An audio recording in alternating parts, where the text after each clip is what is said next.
पिछला जो बजट था अभी सरकार का, तो कहीं न कहीं हमें ऐसा महसूस हो रहा है कि जो विकास की डोर पूरी तरीके से रुक गई है और बजट एलोकेट करने से फ़ायदा क्या? विकास के कार्यों से दूर है। क्योंकि इस सरकार से तो इनके खुद के विधायक भी नाराज़ चल रहे हैं, इनकी भी सुनवाई नहीं हो रही है, गूंगी-बहरी सरकार है। इस सरकार को पूरी तरीके से अधिकारी ही चला रहे हैं, तब वहाँ जनता का नुकसान होता है और जब नेताओं की आवाज़ दबाई जाएगी तो इस लोकतंत्र में बचेगा क्या?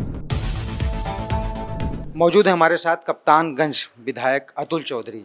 आइए इनसे जानते हैं कि इस बार जो बजट सत्र चल रहा है, बजट सत्र को लेकर आप क्या कहेंगे? देखिए, इस बार का जो बजट है, जैसे पीछे कई सालों में होता रहा, एक बार फिर किसान विरोधी, नौजवान विरोधी और मुंगेरी लाल के हसीन सपनों जैसा ही है। इन्होंने इस बार इस बजट को पूरी तरीके से चुनावी बजट की तरह पेश किया है और हम इसमें देखते हैं, जब बजट को आप देखेंगे तो कहीं न कहीं हमें ऐसा महसूस हो रहा है कि पिछला जो बजट था अभी सरकार का, उसको ही सरकार लगभग कई सारे विभागों में 50%, किसी में 60%, अभी उसी को पूरी तरीके से खर्च नहीं कर पाई।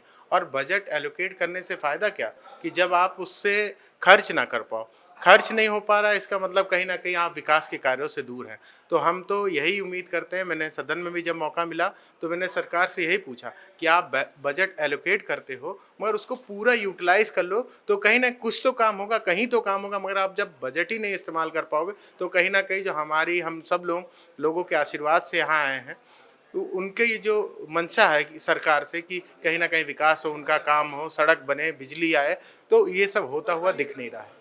नहीं सही, आप गौर को तहसील बनाने की मांग काफ़ी दिनों से कर रहे हैं, तो क्या कोई आश्वासन अभी तक मिला? देखिए, क्योंकि हमारा जो हर्रैया तहसील है उसमें 3-3 नगर पंचायत हैं और 1500 से ज़्यादा राजस्व गांव हैं।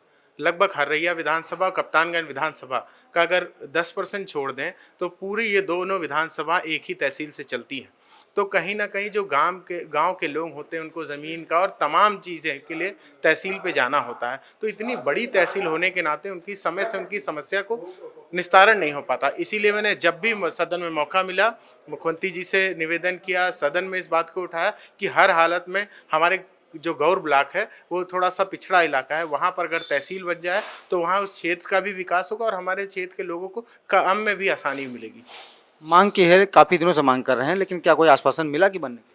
देखिए, इसके लिए हर बार यही बताया जाता है कि जब कहीं ना कहीं जब हम तहसीलों को तोड़ने का काम करेंगे तो उसमें इसको भी प्राथमिकता देने का काम करेंगे। तो मैं यही उम्मीद रखता हूं कि इस बार सरकार कहीं ना कहीं, क्योंकि एक बड़ा मुद्दा है खासकर हमारे बस्ती जनपद के लिए, जब तहसील इतनी बड़ी है तो वो कैसे वहाँ पर एक एसडीएम और वही अधिकारी तो उतने ही लिमिटेड होते हैं तहसील में, तो कैसे इतने सारे लोगों का समस्या कैसे वो निस्तारण सही से कर पाएंगे। इसीलिए बहुत बड़ी समस्या, मुझे पूरी उम्मीद है सरकार से कि ये करेगी। और अगर ये नहीं करेगी, क्योंकि हमें जो आज जब सदन चल रहा है, जो माहौल मैं देख रहा हूँ, क्योंकि इस सरकार से तो इनके खुद के विधायक भी नाराज़ चल रहे हैं। वो देख रहे हैं आप किस तरीके से यहाँ पर उनको भी मौका मिलता है, ऑफ द रिकॉर्ड तो बताते हैं, कहीं उनकी भी सुनवाई नहीं हो रही है। तो अगर ये नहीं करेंगे तो आने वाले 27 में आदरणीय अखिलेश यादव जी की सरकार होगी, तब हम लोग इसको करके दिखाएंगे। आज सत्र में ये भी बात चली है कि अधिकारी फ़ोन नहीं उठाते हैं विधायकों का।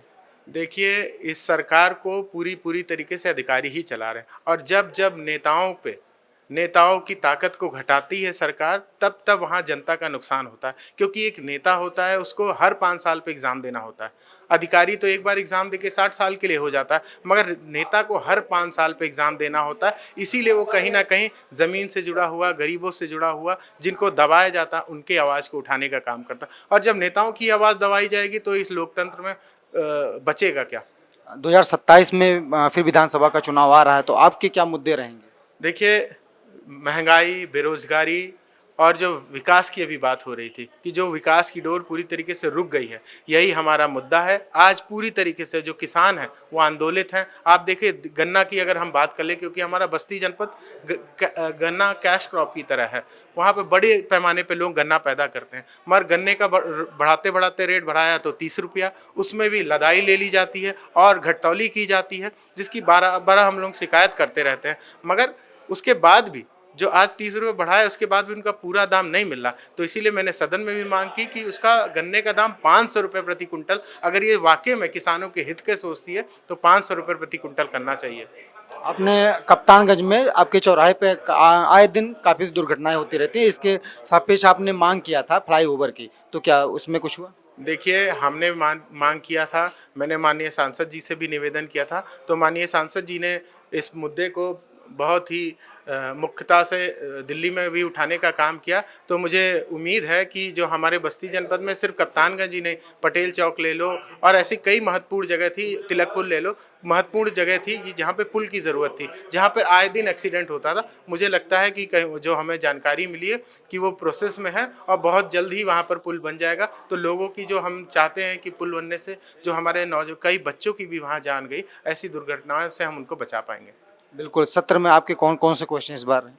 देखिए, हम लोग क्योंकि खेती किसानी से जुड़े हुए हैं, तो हम लोगों ने ज़्यादातर कैसे किसानों को, जैसे पीछे जो खाद की समस्या थी कि किसानों को खाद नहीं मिल पा रही थी, हमारी माताएं बहनें जो महिला सशक्तिकरण की ये बात करते हैं, महिलाओं को 2 बजे 3 बजे लाइन में लगना पड़ता था और लाइन में लग के खाद के लिए पुलिस वालों ने लाठी भी चलाई है। तो हमने मांग की कि कम से कम उनको खाद समय से तो मिल जाए कि जिससे वो अपनी फसल को अच्छे से पैदा कर पाएँ।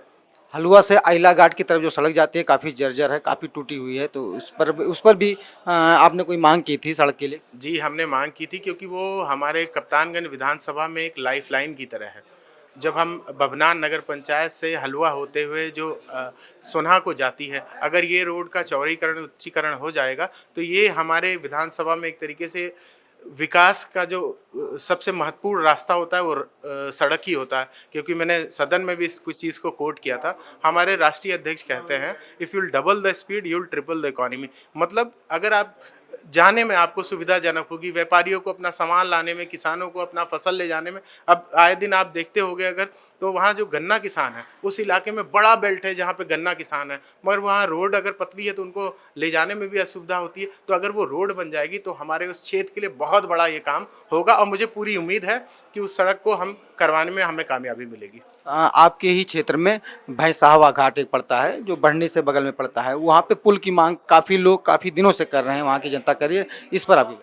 देखिए, ये एक माध्यम होता है कि लोग हमसे कहते हैं और हम उनकी मांग को लेकर यहाँ सदन में उठाने का, मगर क्योंकि ये गूंगी बहरी सरकार है, ये हर चीज़ में, यहाँ तक आप जानिए कि मैंने सदन में भी बोला कि जो मुख्यमंत्री राहत कोष होता था कि जिससे गरीब लोगों को असहाय जो बीमारियां थी उसके लिए मदद मिलता था, यहाँ पर भी वो पक्ष और विपक्ष देख रहे हैं। तो सड़क और पुल देने में तो क्या ही होता होगा, हम आप बेहतर, आप मीडिया के लोग हैं, आप लोग क्योंकि लगातार यहाँ पर हैं, लोगों से मिलते जुलते हैं, तो जान रहे होंगे इस सरकार का रवैया कैसा है। मगर जो हमारी कोशिश है, जहाँ तक हम प्रयास कर सकते हैं, वो निरंतर करने का काम करें। 2027 में चुनाव है, आप अपनी जनता को क्या संदेश दें? 2027 के लिए मैं अपनी जनता को यही चुनाव कि सतर्क रहें, संभल कर रहें कि वोट जो बाबा साहब भीमराव अम्बेडकर जी ने दिया है, हमारा आपका सबसे बड़ा अधिकार है और उसको सही तरीके से हम इस्तेमाल करेंगे तो निश्चित रूप से इस अहंकारी सरकार को हटाने में हम कामयाब होंगे।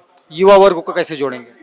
देखिए, युवा तो ऑलरेडी ही हमारे राष्ट्रीय अध्यक्ष जो हैं अखिलेश यादव जी, क्योंकि वो टेक्नोलॉजी की बात करते हैं, यूथ की बात करते हैं और उन्होंने जब मौका मिला है तो नौजवानों के लिए तमाम ऐतिहासिक काम करके दिखाए हैं। और मैं खुद भी एक नौजवान हूं, तो यूथ का तो एक अलग से ही मेरे लिए कनेक्शन भी है और लगातार नौजवानों के लिए मैं बात भी करता रहता हूं। तो मुझे पूरा विश्वास है कि खासकर जो विशेषकर जो यूथ है उनका साथ, आशीर्वाद जैसे पीछे मिला था, उससे बढ़ चढ़ के इस बार मिलेगा। तो ये थे हमारे साथ में अतुल चौधरी जी, कप्तानगंज से विधायक।